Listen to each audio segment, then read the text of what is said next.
Now, it hasn't been the greatest year to be in charge of one of the region's football league clubs. In fact, all but one of our teams have changed managers since January. Ipswich Town, Peterborough, Colchester, the MK Dons, Norwich City twice and Northampton Town have all changed managers. Only one man is still in charge. Steve Tilson at Southend. Tom Williams has been to meet him. The changing face of football in the East. What a year. Norwich on their third manager. Paul Lambert switched Colchester for Carrow Road. Magilton's 3 years at Ipswich ended. Cue the arrival of Roy Keane. Ince for Di Matteo at MK. 1 in, 1 out at Northampton. 2 promotions, not enough for Fergie at Posh. One man still standing. Steve Tilson at Southend. It's just getting worse. Chairmans are too quick to get rid of managers.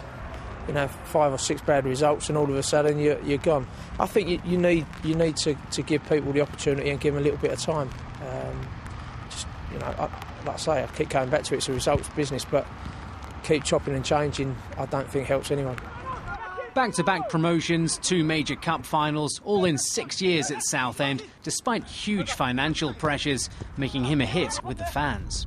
I think he's an absolute legend, personally. Couldn't praise for a better guy, really. He's done absolutely fantastic with what he's had available to him. He's a Southend boy through and through. Want to keep him. Clearly, with the background that he's got with the club and the fact that he's done so well for us as a manager, having that constant can only be a good thing for us, really. I've got a great rapport with the fans. You know, I played for the club, and you know, it's a club that I've supported all my life. You know, even before I started playing for the club, I supported, used to go and watch them on a Friday night, so I've loved every minute of being here. He's 5th on the list of the country's longest-serving managers. 3 of the top 4 are from the Premier League. Leading the way, Sir Alex Ferguson, who's been at Man U for 23 years. But special praise for Tilson from the man in second. I wish him very well and would like to congratulate him, because there's certainly a lot of work and a lot of suffering behind that, and I just advise him to check his heart condition. Such a long serving demands a lot of suffering. Tilson's not suffering, he's loving his time at Roots Hall, and they love having him. Tom Williams, BBC Look East, Southend. Well, elsewhere in the Championship, Peterborough are at home to Swansea. In League One, Southend are at Charlton, Colchester play Bristol Rovers, MK Dons are at home to Yeovil, and Norwich City play Oldham. And in League Two, Northampton go to Cheltenham. Full coverage of the games will be on your BBC local radio station. And in Rugby Union, Northampton Saints are still pushing for a place in the top 2 of the Premiership. They play Bath.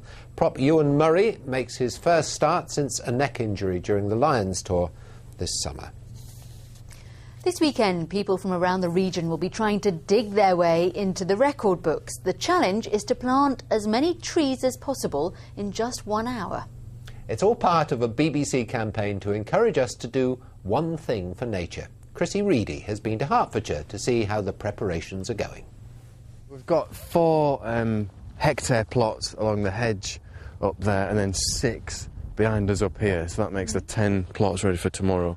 If they're to stand any chance of beating the Guinness World Record on the number of trees planted in 60 minutes, these last remaining hours of preparation are crucial. 10 teams of 25 volunteers will each be responsible for a hectare of land. The idea is each group will plant 2,250 trees. So it sounds as if they've really got their work cut out tomorrow. They certainly have. In order to plant 20,000 trees in an hour, they're going to have to plant at a rate of about 1 every 15 to 20 seconds. Is that possible? It is possible. It's a tall order, yes, but we think it's doable.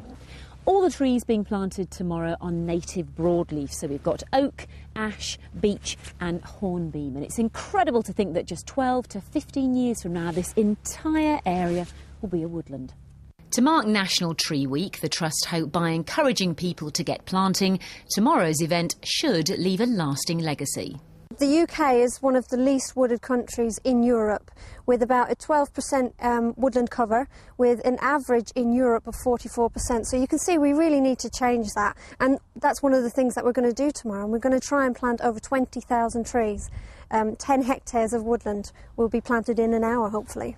For tomorrow's challenge to be a success, let's hope our volunteers get an early night. Chrissy Reedy, BBC Look East. And if you'd like to find out more about the world record attempt tomorrow, you can find the details on bbc.co.uk/breathing places. Don't forget your spade. 3 weeks from now, most of Christmas Day will be over. Lots of us will have been sitting down to a feast using recipes from Delia Smith. Of course, she started her career here on BBC Look East. This recipe for whole wheat girdle cakes is using up all those little bits of leftover fruit, and it's a nice recipe to cheer up a wintry afternoon.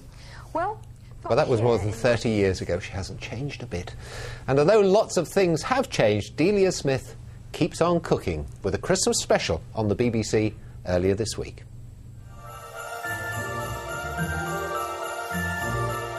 I enjoy cooking at home. I don't like it when you've had a hard day and you come home and you're really bushed and you think, oh, I've got to cook supper and I don't really feel like it. But if I can lock myself away in the kitchen, put the radio on and just be creative, I still absolutely love every minute of it. We're surrounded by chefs who either swear a lot or go into the science of cooking or look as though they've eaten too many dinners and roll around the kitchen. And then there's you. Have they got it wrong, or are you perhaps dull by comparison? I think we need a bit of everything. I think one thing I know about me is that nobody's going to switch on and watch me unless they want to learn how to cook. If they want to be entertained, they're just not going to watch me, because I'm not an entertainer. But I do think television is such an incredible media of communication, and to show somebody how to do something is so much more powerful than actually just trying to write it in a book. Can I just ask you a bit about Norwich City as well? Mm-hmm. There have been times when it would appear that you have been perhaps trying to sell your controlling interest in the club. Mm-hmm. Is that something you still want to do, or do you see yourself as staying with the club now for the next 5 years, 10 years? Oh, well, the thing is that, we don't have the kind of money that football now needs. Unfortunately, football has sold itself to money, and now everybody's struggling. We know what's happening with Kings Lynn at the moment. Everybody's struggling money-wise. If Michael and I had the kind of money that some fortunate football club owners have, then we wouldn't be going anywhere. So it has to be the right money, and that would mean that those people who've come forward with money in the past have not been the right people, in your opinion? Well, we've never had an offer. Up until now, we've never actually had an offer. And we've had people making inquiries, but when we say, well, what kind of money will go into the football, that has not been forthcoming. But we've never had an offer. Does that mean that you're happy with how your life is going? I mean, and you continue doing the things that you're doing, working hard and making TV? I'm extremely happy. I love life. I'm a lover of life. I love all of it, and I particularly love football. I enjoy being able to communicate cooking to people who want to hear it. But I am getting old now, and it's time to slow down. Oh, come on. No, it is time to slow down a bit. So I might be doing... What will slowing down involve for you, then? Not doing another book and a TV series anyway, because that's been quite hard. Yeah, I found it very hard. So this really is the last one? I don't know. I can't... You can never say never, but watch this space. Maybe I'll be doing something new. Delia, thank you. Thank you. Delia was judging a competition at Aviva this afternoon with lots of people cooking, and they were all very nervous. Very nervous. I wouldn't want to cook in front of Delia. Let's get the weather. Here's Julie. Thanks very much, Stuart. Well, we're going to start with some pictures from Vange in Essex, where you can see the sun was shining beautifully earlier today. In fact, there was a good deal of sunshine right across our region, although we did have some more stubborn cloud over parts of Norfolk and Suffolk, which was a little slow to clear. What's happening out there at the moment? Well, let's bring on the radar picture, shall we? We've got some rain over the Midlands and then another area of rain to the southwest of Cornwall, and both those areas will be moving through during tonight. So let's take a look at the tonight chart. That rain that initially pushes in from the west will be quite light and patchy, but most of us at some point will see a more persistent and heavier spell of rain, but it will rattle through quite quickly. So by 6 o'clock in the morning, most of it should have gone, and we'll see some clearer skies following in behind. Temperatures well, parts of Norfolk and Suffolk at the moment are down to 3 Celsius under clearer skies, but cloud is thickening up all the time, and actually for much of the night will be much higher than that. And then towards the end of the night, that's when we're likely to see the figures on the chart there, between about 4 and 6 degrees Celsius. And the winds between the southwest and the southeast, light to moderate inland, moderate to fresh, perhaps even strong for a time around the coast. Now, the pressure chart for tomorrow shows that we're in between 2 frontal systems, that one clearing away to the northeast during the morning, and then that other one pushing in from the southwest during the afternoon. But if we look at the tomorrow chart, you can see that we start off fine and dry with some spells of sunshine, but then during the afternoon that cloud quickly thickening up from the west, bringing outbreaks of rain. So a pretty wet end to the day for most of us.